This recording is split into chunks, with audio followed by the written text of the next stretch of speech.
espírito de poder, não de medo. Gente, lá em 2 Timóteo 1,7 diz assim: porque Deus não nos deu um espírito de medo, e sim de amor e de moderação. E eu pensei sobre esse verso essa semana e eu achei muito interessante, porque sabe o que esse verso significa, gente? Esse verso significa que Deus nos deu uma identidade. E se a gente prestar atenção nessa identidade e viver de acordo com ela, a nossa vida prospera. Sabe por quê? Vamos avaliar a reflexão desse verso. Ele fala que Deus não nos deu um espírito de medo.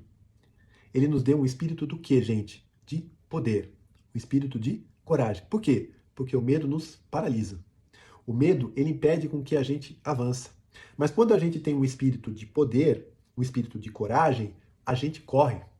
A gente corre para enfrentar os desafios, seja os desafios que forem. Tem um Golias ali na frente? Não tem problema, porque Deus me enche de um espírito de poder, de um espírito de coragem. Quando eu entendo isso, eu me posiciono de maneira diferente na vida. Eu não derreto diante das dificuldades. Eu não me fecho diante dos problemas, dos desertos. Eu enfrento, porque eu sei que Deus me deu um espírito de coragem, de poder. Mas Deus também nos deu um espírito de amor. O que é o espírito de amor, gente? É o espírito da generosidade. É o espírito de servir. É o espírito em que a gente se coloca para o outro. A gente perdoa. A gente não tem um espírito de egoísmo. O mundo nos coloca com um espírito de egoísmo, de fazer aquilo que é do meu interesse, mas não é isso que Deus quer da gente. A identidade que Deus pregou na gente, que Deus imprimiu na gente, é de um espírito de amor. E o último é que Deus nos deu um espírito de moderação. O que é isso, gente? É disciplina, é prudência, é bom senso, é juízo, é sabedoria.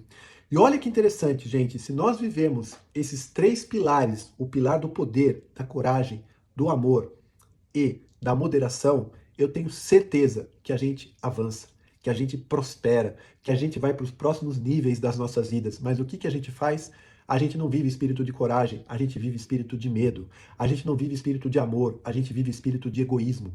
A gente não vive espírito de moderação, a gente vive o espírito do impulso, de agir no impulso das nossas emoções, de querer tudo para agora, da gente não pensar nas consequências das nossas escolhas. Então, o que eu quero deixar de mensagem é que a gente se lembre de 2 Timóteo 1,7, de que Deus nos deu um espírito de poder, de amor e de moderação. E essa identidade que Ele imprimiu em você e Ele quer que você viva ela todos os dias.